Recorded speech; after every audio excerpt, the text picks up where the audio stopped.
بسم اللہ الرحمن الرحیم۔ السلام علیکم دوستو۔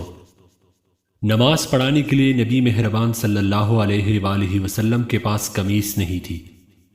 حضرت شفا بن عبداللہ کا بیان ہے کہ ایک دن میں رسول اللہ صلی اللہ علیہ وآلہ وسلم کی خدمت میں حاضر ہوئی اور عرض کیا کہ اے اللہ کے رسول صلی اللہ علیہ وآلہ وسلم مجھے کچھ عطا فرمائیے۔ تو نبی مہربان صلی اللہ علیہ وآلہ وسلم نے معذرت کی کہ اس وقت میرے پاس دینے کے لیے کچھ نہیں، مگر میں بار بار اصرار کرتی رہی کہ اتنے میں آذان ہو گئی۔ نبی کریم اٹھ کر مسجد میں چلے گئے اور میں قریب ہی اپنی بیٹی کے گھر چلی گئی۔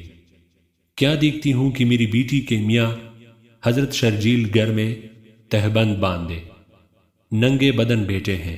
میں نے ان کو ڈانٹا کہ آذان ہو چکی ہے اور تم ابھی تک گھر میں بیٹھے ہو۔ وہ بولے اماں جان، آپ ناراض نہ ہو، میرے پاس کوئی کپڑا نہیں جو میں پہن کر مسجد میں باجماعت نماز پڑھنے کے لیے جاؤں۔ میرے پاس صرف ایک ہی قمیص تھی اور وہ نبی کریم صلی اللہ علیہ وآلہ وسلم نے مجھ سے آریتا لے لی ہے، کیونکہ اس وقت آپ کے پاس پہننے کے لائق کوئی کپڑا نہیں۔ اس لیے مجھے شرم آتی ہے کہ میں ننگے بدن مسجد میں جاؤں۔ لوگ پوچھیں گے تو میں بتاتا پھروں کہ میری قمیص رسول اللہ صلی اللہ علیہ وآلہ وسلم نے لے لی ہے۔ یہ سن کر حضرت شفا بہت شرمندہ ہوئی اور بولی کہ میرے ماں باپ آپ پر صدقے ہو، میں تو صبح سے ہی نبی کریم صلی اللہ علیہ وآلہ وسلم کو تنگ کر رہی تھی کہ ضرور کچھ نہ کچھ مجھے دو۔